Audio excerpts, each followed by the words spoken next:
ಬೆಂಗಳೂರಿನಿಂದ ಹುಬ್ಬಳ್ಳಿಗೆ ಹೊರಟಿದ್ದ ರೈಲು ನಿಧಾನವಾಗಿ ಕತ್ತಲೆಯೊಳಗೆ ಚಲಿಸುತ್ತಿತ್ತು.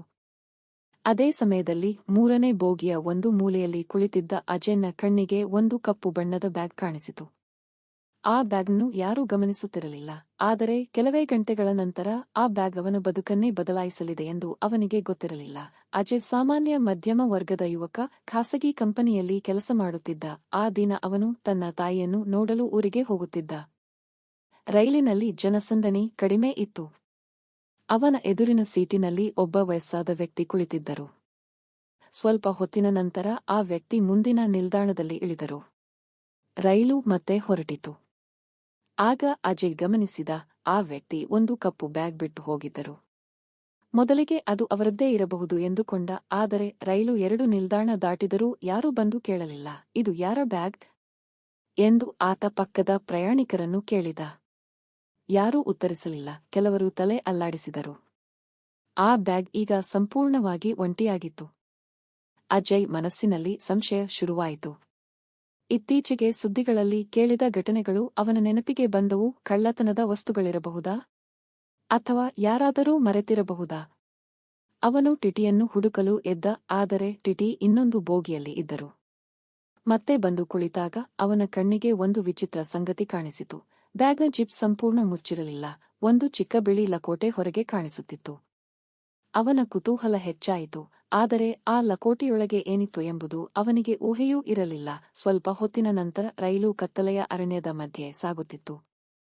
ಮೊಬೈಲ್ ನೆಟ್ವರ್ಕ್ ಕೂಡ ಇರಲಿಲ್ಲ. ಬೋಗಿಯ ಬಹುತೇಕ ಜನ ನಿದ್ದೆಗೆ ಜಾರಿದ್ದರು.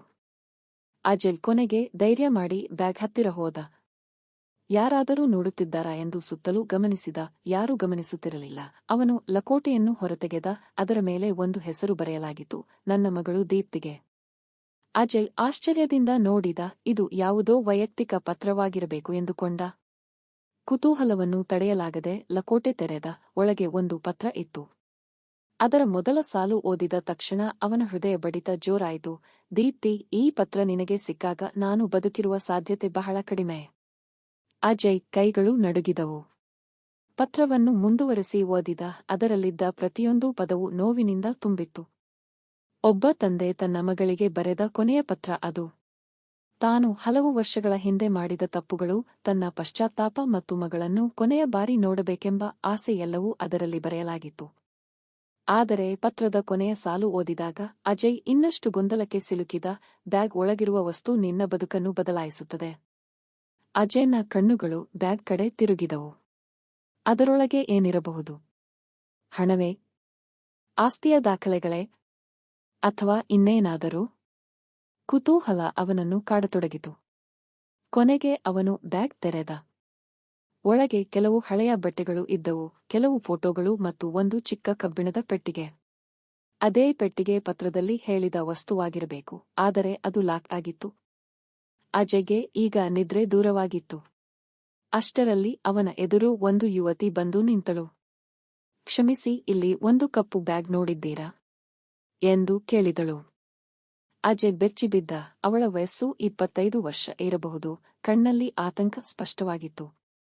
ಈ ಬ್ಯಾಗಾ ಎಂದು ತೋರಿಸಿದ ಯುವತಿಯ ಮುಖದಲ್ಲಿ ನೆಮ್ಮದಿ ಮೂಡಿತು.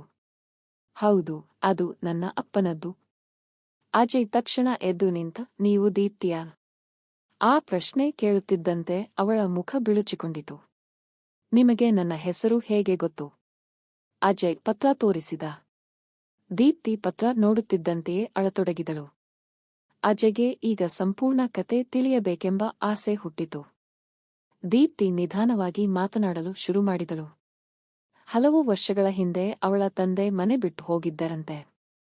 ಕುಟುಂಬದಲ್ಲಿ ನಡೆದ ಜಗಳದಿಂದ ಅವರು ದೂರವಾಗಿದ್ದರು. ಆ ನಂತರ ಅವರ ಬಗ್ಗೆ ಯಾವುದೇ ಮಾಹಿತಿ ಇರಲಿಲ್ಲ. ಆದರೆ 1 ವಾರದ ಹಿಂದೆ ಅಚಾನಕ್ ಫೋನ್ ಬಂದಿತ್ತು. ತಂದೆ ಗಂಭೀರ ಅನಾರೋಗ್ಯದಿಂದ ಬಳಲುತ್ತಿದ್ದರು. ಅವರನ್ನು ಕೊನೆಯ ಬಾರಿ ಭೇಟಿಯಾಗಲು ದೀಪ್ತಿ ಹೊರಟಿದ್ದಳು. ಆದರೆ ಮಧ್ಯದಲ್ಲಿ ಅವರನ್ನು ತಪ್ಪಿಸಿಕೊಂಡಿದ್ದಳು. ಈ ಬ್ಯಾಗ್ ಮಾತ್ರ ಸಿಕ್ಕಿತ್ತು. ಅವಳ ಕಣ್ಣಲ್ಲಿ ನೋವು ತುಂಬಿತ್ತು. ಆದರೆ ಕತೆ ಇನ್ನೂ ಮುಗಿದಿರಲಿಲ್ಲ. ಅಷ್ಟರಲ್ಲಿ ದೀಪ್ತಿ ಕಬ್ಬಿಣದ ಪೆಟ್ಟಿಗೆ ಗಮನಿಸಿದಳು. ಇದು ಏನು ಎಂದು ಕೇಳಿದಳು. ಅಜಯ್ ಪತ್ರದಲ್ಲಿದ್ದ ವಿಷಯ ಹೇಳಿದ. ಇಬ್ಬರೂ ಪೆಟ್ಟಿಗೆ ಕಡೆ ನೋಡಿದರು. ಆದರೆ ಅದನ್ನು ತೆರೆಯಲು ಕೀ ಇರಲಿಲ್ಲ. ಅಷ್ಟರಲ್ಲಿ ಬ್ಯಾಗ್ನ ಒಳಗಿನ ಒಂದು ಜೇಬಿನಲ್ಲಿ ಚಿಕ್ಕ ಕೀ ಸಿಕ್ಕಿತು. ದೀಪ್ತಿ ನಡುಗುವ ಕೈಗಳಿಂದ ಪೆಟ್ಟಿಗೆ ತೆರೆದಳು. ಅದರೊಳಗೆ ಇದ್ದ ವಸ್ತು ನೋಡಿ ಇಬ್ಬರೂ ಮೌನರಾದರು. ಅದು ಚಿನ್ನ ಅಥವಾ ಹಣವಾಗಿರಲಿಲ್ಲ. ಅದರೊಳಗೆ ಒಂದು ಹಳೆಯ ಡೈರಿ ಇತ್ತು, ಜೊತೆಗೆ ಕೆಲವು ದಾಖಲೆಗಳು ಮತ್ತು ಒಂದು ಫೋಟೋ.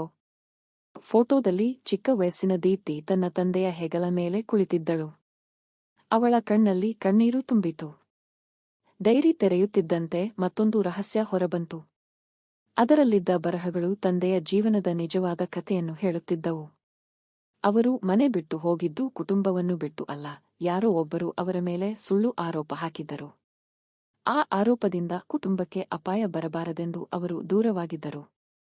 ವರ್ಷಗಳ ಕಾಲ ಅವರು ಒಬ್ಬರೇ ಬದುಕಿದ್ದರು, ಆದರೆ ಎಲ್ಲವನ್ನೂ ಸಾಬೀತುಪಡಿಸುವ ದಾಖಲೆಗಳನ್ನು ಸಂಗ್ರಹಿಸಿದ್ದರು. ಆ ದಾಖಲೆಗಳೇ ಈಗ ಪೆಟ್ಟಿಗೆಯೊಳಗೆ ಇದ್ದವು. ದೀಪ್ತಿ ಓದುತ್ತಾ ಅಳುತ್ತಿದ್ದಳು. ತಂದೆಯನ್ನು ವರ್ಷಗಳ ಕಾಲ ದ್ವೇಷಿಸಿದ್ದ ಅವಳ ಮನಸ್ಸು ನಿಧಾನವಾಗಿ ಕರಗುತ್ತಿತ್ತು. ಆದರೆ ಇನ್ನೂ ಒಂದು ದೊಡ್ಡ ಆಘಾತ ಉಳಿದಿತ್ತು. ಡೈರಿಯ ಕೊನೆಯ ಪುಟದಲ್ಲಿ ಒಂದು ವಿಳಾಸ ಬರೆಯಲಾಗಿತ್ತು. ಅದರ ಕೆಳಗೆ ಒಂದು ಸಾಲು, ನಾನು ಬದುಕಿದ್ದರೆ ಇಲ್ಲಿ ಸಿಗುತ್ತೇನೆ. ದೀಪ್ತಿ ಬೆಚ್ಚಿಬಿದ್ದಳು. ಅಂದರೆ ತಂದೆ ಇನ್ನೂ ಬದುಕಿರಬಹುದಾ? ಇಬ್ಬರೂ ತಕ್ಷಣ ಮುಂದಿನ ನಿಲ್ದಾಣದಲ್ಲಿ ಇಳಿಯಲು ನಿರ್ಧರಿಸಿದರು. ಬೆಳಗಿನ ಜಾವ ರೈಲು ನಿಂತಾಗ ಅವರು ಆ ವಿಳಾಸದ ಕಡೆ ಹೊರಟರು. ಮಳೆ ಇನ್ನೂ ಸುರಿಯುತ್ತಿತ್ತು. ಗಂಟೆಗಳ ಪ್ರಯಾಣದ ನಂತರ ಒಂದು ಹಳೆಯ ಆಶ್ರಮದ ಮುಂದೆ ತಲುಪಿದರು. ಅವರ ಹೃದಯ ಬಡಿತ ವೇಗವಾಗಿತ್ತು. ಆಶ್ರಮದ ವ್ಯವಸ್ಥಾಪಕರನ್ನು ಭೇಟಿ ಮಾಡಿದರು. ದೀಪ್ತಿ ತನ್ನ ತಂದೆಯ ಫೋಟೋ ತೋರಿಸಿದಳು. ಅವರು ಕೆಲವು ಕ್ಷಣ ಮೌನವಾಗಿ ನೋಡಿದರು. ನಂತರ ನಿಧಾನವಾಗಿ ಹೇಳಿದರು, ಅವರು ಇಲ್ಲಿ ಇದ್ದರು. ದೀಪ್ತಿಯ ಮುಖದಲ್ಲಿ ಆಶೆಯ ಕಿರಣ ಮೂಡಿತು. ಅವರು ಈಗ ಎಲ್ಲಿದ್ದಾರೆ? ಆ ವ್ಯಕ್ತಿಯ ಉತ್ತರ ಕೇಳಿ ಅವಳ ಕಣ್ಣಲ್ಲಿ ಮತ್ತೆ ನೀರು ತುಂಬಿತು. 3 ದಿನಗಳ ಹಿಂದೆ ಆಸ್ಪತ್ರೆಗೆ ಸೇರಿಸಲಾಗಿದೆ. ಇಬ್ಬರೂ ತಕ್ಷಣ ಆಸ್ಪತ್ರೆಗೆ ಓಡಿದರು. ಅಲ್ಲಿ ತಲುಪಿದಾಗ ವೈದ್ಯರು ಒಂದು ಕೊಠಡಿ ತೋರಿಸಿದರು. ದೀಪ್ತಿ ನಡುಗುತ್ತಾ ಬಾಗಿಲು ತೆರೆದಳು. ಹಾಸಿಗೆಯ ಮೇಲೆ ಮಲಗಿದ್ದ ವಯಸ್ಸಾದ ವ್ಯಕ್ತಿ ನಿಧಾನವಾಗಿ ಕಣ್ಣು ತೆರೆದರು. ಅವರ ದೃಷ್ಟಿ ನೇರವಾಗಿ ದೀಪ್ತಿಯ ಮೇಲೆ ಬಿತ್ತು. ಕೆಲವು ಕ್ಷಣ ಯಾರೂ ಮಾತನಾಡಲಿಲ್ಲ. ನಂತರ ಅವರು ಕಂಪಿಸುವ ಧ್ವನಿಯಲ್ಲಿ ಹೇಳಿದರು, ದೀಪ್ತಿ. ಅವಳು ಓಡಿ ಹೋಗಿ ಅವರ ಕೈ ಹಿಡಿದಳು. ವರ್ಷಗಳ ನೋವು, ಕೋಪ, ತಪ್ಪು ಅರ್ಥಗಳು ಆ ಕ್ಷಣದಲ್ಲಿ ಕರಗಿ ಹೋದವು. ಇಬ್ಬರೂ ಅಳುತ್ತಿದ್ದರು. ಅಜಯ್ ಬಾಗಿಲ ಬಳಿ ನಿಂತು ಆ ದೃಶ್ಯ ನೋಡುತ್ತಿದ್ದ. ಅವನಿಗೆ ತನ್ನ ಕಣ್ಣುಗಳನ್ನೇ ನಂಬಲು ಆಗುತ್ತಿರಲಿಲ್ಲ. ಒಂದು ರೈಲಿನಲ್ಲಿ ಸಿಕ್ಕ ಬ್ಯಾಗ್ ಇಷ್ಟೊಂದು ದೊಡ್ಡ ಕುಟುಂಬವನ್ನು ಮತ್ತೆ ಒಂದಾಗಿಸುತ್ತದೆ ಎಂದು ಯಾರು ಊಹಿಸಿರುತ್ತಾರೆ? ಕೆಲವು ದಿನಗಳ ನಂತರ ತಂದೆಯ ಮೇಲಿನ ಎಲ್ಲಾ ಆರೋಪಗಳು ಸುಳ್ಳು ಎಂದು ಸಾಬೀತಾಯಿತು. ಡೈರಿಯಲ್ಲಿದ್ದ ದಾಖಲೆಗಳು ಸತ್ಯ ಹೊರತಂದವು. ಕುಟುಂಬ ಮತ್ತೆ ಒಂದಾಯಿತು. ದೀಪ್ತಿ ತನ್ನ ತಂದೆಯನ್ನು ಮನೆಗೆ ಕರೆದುಕೊಂಡು ಹೋದಳು.